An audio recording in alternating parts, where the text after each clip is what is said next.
Baik, hari ini kita akan mempelajari tentang stres pada remaja dan cara mengatasinya. Pembahasan kita akan dibagi menjadi 4 bagian.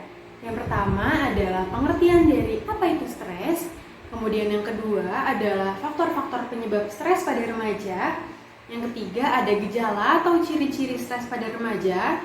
Dan yang keempat adalah cara mengatasi atau menangani stres pada remaja. Sebelum masuk ke pembahasan, Ibu ingin bertanya, siapa di sini yang pernah atau sering mengalami kecemasan ketika akan melakukan ujian? Misalnya ketika guru kalian mengatakan, anak-anak minggu depan kita ada ulangan matematika ya, atau anak-anak lusa kita akan ada ujian bahasa Indonesia ya. Siapa di sini yang pernah mengalami kecemasan seperti itu? Angkat tangan. Wah, rupanya masih banyak ya. Sama, Ibu juga waktu remaja, khususnya ketika masih sekolah seperti kalian ini, Ibu sering sekali merasakan kecemasan ketika akan melakukan ujian.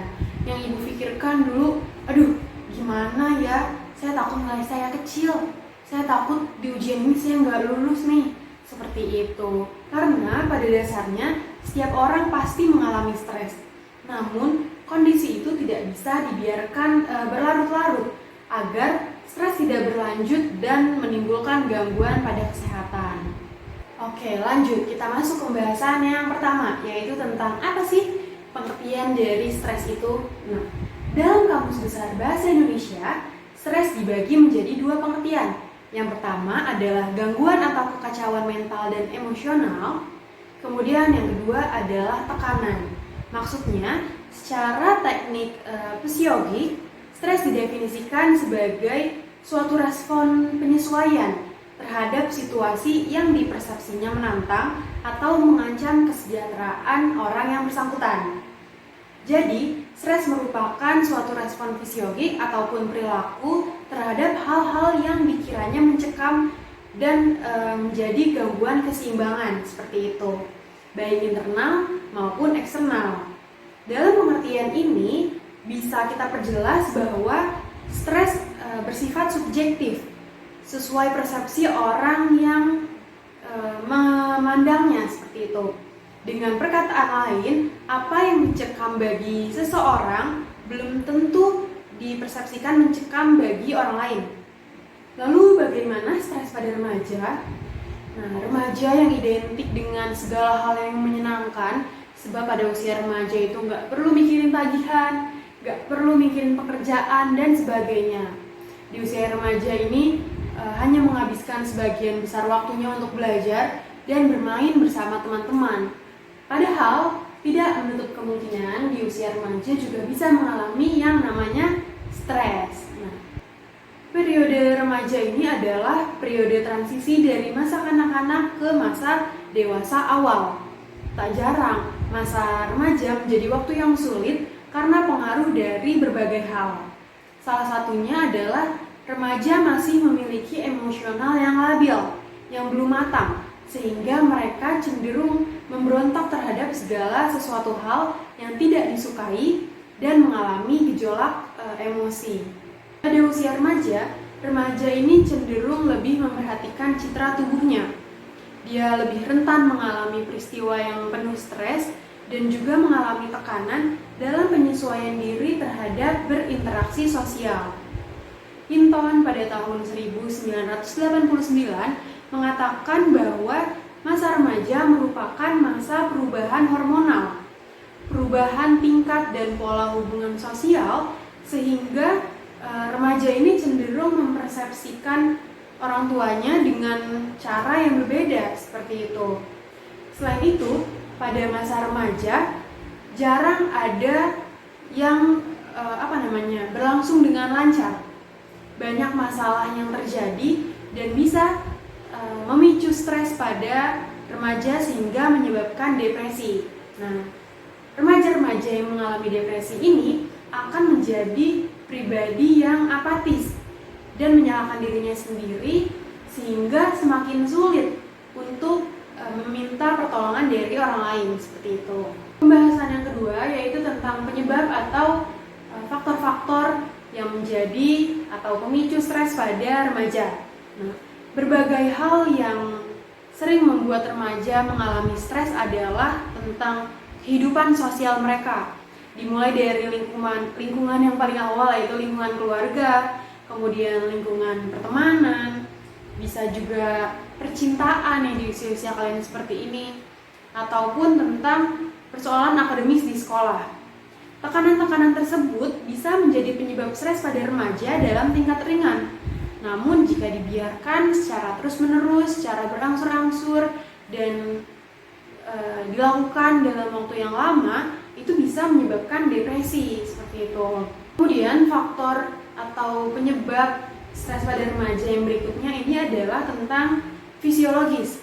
Nah, adanya perubahan kondisi tubuh, terutama pada perempuan-perempuan nih ketika sedang mengalami menstruasi. Aduh, kebayang ya kalau lagi menstruasi itu moodnya naik turun, jadi gampang stres, gampang nangis, gampang marah, ya pokoknya seperti itulah. Kemudian kondisi tubuh ketika maaf nih kekurangan gizi, nah itu juga bisa memicu stres. Kemudian kurang tidur ketika kalian sedang begadang, lagi banyak tugas nih, begadang kan akhirnya kurang tidur tuh ya. Nah itu juga bisa memicu stres. Nah dari hal-hal seperti itu akan bereaksi terhadap tubuh kalian. Tubuh akan mengalami seperti adanya ancaman dan perubahan lingkungan. Itu dapat menimbulkan stres. Nah kemudian penyebab berikutnya adalah adanya faktor biologis. Apabila ada zat kimia dalam otak yang terganggu. Kemudian ada juga trauma yang dialami pada saat anak-anak, seperti pelecehan fisik, emosional, ataupun kehilangan orang tua. Itu dapat memicu stres di usia remaja. Selain itu, berpikiran negatif juga dapat memicu stres. Selain itu, sering berpikiran negatif juga dapat memicu stres. Pikiran menginterpretasikan dan menerjemahkan pengalaman perubahan dan menentukan kapan mereka akan menekan tombol stres atau menekan tombol panik. Nah, bagaimana kita memberi makna atau label pada pengalaman dan antisipasi ke depan bisa membuat kita rileks atau stres. Sekarang masuk ke pembahasan tentang gejala-gejala stres. Ada beberapa gejala stres yang mudah kita deteksi. Yang pertama itu ada gejala fisiologis. Nah, fisiologis ini menyangkut dengan kondisi tubuh ya. Yang pertama ada denyut jantung yang berdetak lebih cepat. Kemudian banyak keluar keringat, terutama adalah keringat dingin. Kemudian pernafasan terganggu, otot-otot terasa kencang atau tegang ya. Kemudian sulit tidur, sulit buang air kecil, dan juga gangguan pada pencernaan. Dan yang kedua ada gejala psikologis. Nah, ini menyangkut dengan psikologis dari individu. Ciri-cirinya adalah dia sering merasa resah. Kemudian yang kedua, sering merasa bingung, sulit berkonsentrasi, tidak bisa dan sulit mengambil suatu keputusan. Sering merasa kewalahan gitu ya, jadi gampang lelah, gampang capek, dan jadi tidak enak perasaan gitu. Kemudian gejala yang ketiga itu dapat dilihat dari tingkah lakunya. Nah, contohnya itu seperti berbicara yang jadi cepat sekali, terus menggigit kuku, tics, menggoyang-goyangkan kaki, dan perubahan pola nafsu makan. Nah, perubahan ini bisa jadi yang berkurang ataupun bisa bertambah seperti itu. Nah, ketika seorang remaja mengalami stres, maka mereka itu bisa menunjukkan ciri-ciri seperti kehilangan motivasi dan semangat dalam beraktivitas seperti biasa. Bahkan tidak menutup kemungkinan atau banyak juga dia jadi tidak bersemangat dalam hal yang padahal tuh mereka sukai gitu. Tadinya mereka menyukai gambar, tapi ketika seorang remaja stres, dia jadi malas gambar gitu. Kemudian dia lebih seorang remaja yang mengalami stres, dia jadi menarik diri dari lingkungannya, lebih menyendiri seperti itu, mengurung diri dalam kamar dalam waktu yang lama dengan tujuan untuk menenangkan pikiran dan perasaan. Kemudian kehilangan nafsu makan. Selanjutnya itu susah tidur, kemudian penurunan daya ingat, menjadi pribadi yang apatis, merasa sedih, putus asa, cenderung melakukan hal-hal yang negatif, dan juga bahkan bisa memunculkan keinginan untuk bunuh diri. Lalu apa dampak dari seseorang remaja yang mengalami stres? Nah, kita bedakan menjadi 3. Yang pertama ada dampak fisiologis, yang kedua ada dampak psikologis, dan yang ketiga adalah perilaku behavioral. Yang pertama, dampak fisiologis. Nah, ini berkaitan dengan kondisi tubuh atau kondisi fisik seseorang.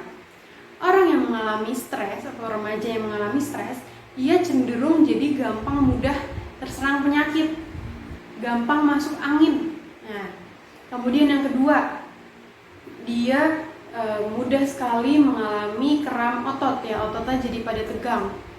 Kemudian yang ketiga, itu bisa adanya penambahan dan penurunan berat badan yang sulit dijelaskan, seperti itu.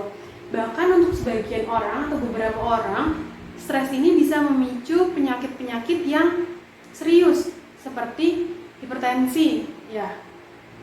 Dan untuk perempuan yang mengalami stres, nih hati-hati, itu dia dapat merusak organ reproduksi, merusak jadwal menstruasi yang harusnya sebulan hanya sekali, ini bisa 2 bulan sekali, atau bahkan ada yang 6 bulan sekali. Nah, itu karena stres gitu. Kemudian dampak yang kedua ada dampak psikologis. Nah, psikologis ini seorang yang mengalami stres, dia akan menjadi lebih mudah lelah, lebih mudah letih dalam emosionalnya gitu. Jadi gampang jenuh. Nah, penghayatan ini merupakan tanda pertama atau yang punya peran penting dalam terjadinya burnout. Kemudian yang kedua, ada dalam stres yang berkepanjangan, itu bisa seiring waktu dengan lelah atau keletihan emosi, kita dapat melihat adanya kecenderungan yang bersangkutan memperlakukan orang lain itu sesuatu yang ketimbang seseorang, seperti itu. Kemudian pencapaian pribadi yang bersangkutan itu menurun, sehingga berakibat pada penurunnya rasa kompeten dan rasa sukses. Kemudian yang ketiga ini ada namanya dampak perilaku behavioral. Manakala stres menjadi distress atau prestasi belajar menurun dan sering terjadi tingkah laku yang tidak diterima oleh masyarakat, seperti itu. Kemudian level stres yang cukup tinggi, dia bisa berdampak negatif pada kemampuan mengingat informasi, mengambil keputusan, dan mengambil langkah yang tepat.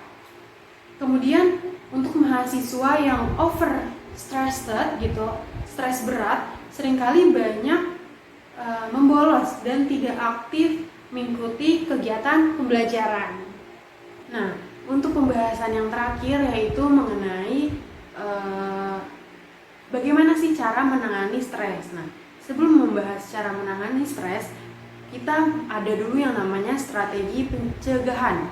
Ya, jadi sebelum stres kita cegah dulu nih sama hal-hal ini. Oke, yang pertama ada strategi pencegahan. Untuk mencegah mengalami stres, setidaknya kita memiliki 3 lapis. Yang pertama itu adalah primary prevention, dengan cara merubah cara kita untuk melakukan segala sesuatu. Untuk keperluan ini, kita perlu memiliki skill yang relevan. Misalnya, skill mengatur waktu, kemudian skill menyalurkan, atau skill mendelegasikan, maupun skill mengorganisasikan, menata, dan lain-lain. Kemudian di lapis kedua, itu ada namanya secondary strategi. Artinya, kita menyiapkan diri untuk menghadapi hal-hal yang sekiranya itu dapat memicu stres gitu, dengan cara exercise, diet, rekreasi, ataupun istirahat dan meditasi. Pokoknya hal-hal seperti itu. Kemudian di lapis yang ketiga ada yang namanya tertiary prevention. Strateginya kita menangani dampak stres yang sudah terlanjur ada. Kalau diperlukan meminta bantuan dari orang yang lebih ahli, ataupun bantuan, ya pokoknya bantuan yang lebih profesional, seperti itu. Kemudian selanjutnya ini ada menangani skill. Kalau yang tadi adalah bagaimana cara mencegahnya, nah yang sekarang ini gimana cara menangani seseorang yang jika sudah terlanjur stres seperti itu. Yang pertama ada study skill. Ada banyak hal yang harus dipelajari, ada yang ingin diketahui, dan banyak kegiatan yang ingin diikuti. Waktu terbatas. Oleh karena itu, agar tidak menjadi stres, seharusnya kita sebagai para remaja gitu ya, memiliki berbagai skill belajar yang sesuai sehingga kita bisa belajar secara efektif seperti itu. Tapi dengan efisien juga menggunakan daya dan sumber waktu yang ada. Kemudian yang kedua ada tempo atau time management. Selain skill belajar, skill yang perlu kita punyai gitu ya, skill yang kita perlu punya untuk menangani stres adalah manajemen waktu. Untuk keperluan tersebut, kita sebagai remaja atau para siswa harus mempunyai paradigma waktu yang tepat. Kemudian yang ketiga itu ada rest atau istirahat. Tubuh kita ini by default memerlukan jeda, memerlukan istirahat. Kita perlu belajar bagaimana cara spending up tetapi juga arif dan terampil untuk showing down. Bila kita tidak memiliki keterampilan istirahat atau santai, tapi di sini santai yang saya maksud itu bukan leha-leha ya, maka kemungkinan besar kita akan mengalami stres. Kemudian yang keempat ada yang namanya eating dan exercise, yaitu makan dan olahraga kebugaran. Tubuh kita ini membutuhkan asupan yang seimbang, tetapi juga exercise yang memadai agar bisa bugar.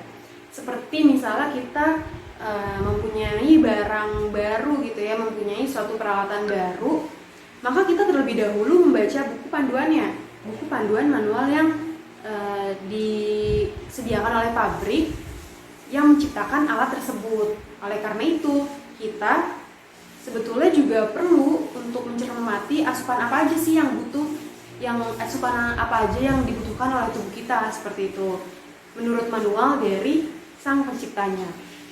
Yang kelima ada yang namanya self-talk atau percakapan kalbu. Nah, sejak kecil kita ini diberikan perlengkapan berpikir, yaitu percakapan kalbu namanya, di mana kita bisa mendengar apa yang kata hati dan hati nurani kita katakan kepada kita. Isi percakapan ini biasanya positif, membuat kita optimis, tetapi seringkali juga negatif, membuat kita tertekan dan merasa stres. Kita masih perlu lebih mengembangkan arah percakapan diri kita dengan hati nurani kita, sehingga terjadi percakapan timbal balik antara kita dan diri kita. Dalam hal ini, menangani stres, kita perlu bias dengan secara sadar atau mengganti isi percakapan yang tidak mendukung dengan kalimat yang lebih mendukung kita. Langkah ini biasa disebut percakapan kalbu, artinya stop, ganti yang biasa kita lakukan di diri kita. Kemudian yang terakhir ada yang namanya social support atau jaringan pendukung yang biasa kita sebut sebagai akhir-akhir ini tuh bahasa gaulnya adalah support system ya. Iya. Manusia adalah makhluk sosial yang hakikatnya tidak tahan sendirian, butuh perasaan tidak sendirian, tetapi punya sejumlah orang yang saling peduli, yang akan merasa kehilangan manakala lama tidak saling bertemu atau berkomunikasi. Dalam keadaan stres, sebaiknya kita berusaha bertemu dengan teman, sehingga paling tidak kita punya punya penghayatan lah, punya penyanggahan agar kita tuh tidak sendirian dan gak merasa terlalu tercekam atau mencekam gitu. Kemudian bagaimana jika tadi kita mengalami stres dalam belajar gitu? Cemas menghadapi ujian atau tes adalah salah satu bentuk stres yang lumrah yang dihadapi oleh hampir semua para pelajar. Nah, khususnya seperti kalian ini. Bagaimana kita sebaliknya menanggapi stres tersebut? Cemas menghadapi ujian adalah respon kita atas situasi ujian. Respon yang kita peroleh dan kita ulangi sejak kecil, yang seperti juga semua hasil peroleh belajar lainnya. Respon tersebut bisa diubah. Kecemasan dalam keadaan sedikit itu nggak apa-apa banget. Malah bagus sebab itu bisa memotivasi kita agar lebih giat lagi dalam belajarnya, agar kita lebih giat mempersiapkan diri kita sebelum ujian. Karena kebanyakan dari kita tahu bahwa yang namanya stres itu selalu ke arah yang negatif, padahal sebenarnya tidak. Seperti yang Ibu sampaikan, bahwa stres itu juga bisa mengarahkan ke arah yang positif. Arah positif yang dimaksud ini ya itu tadi.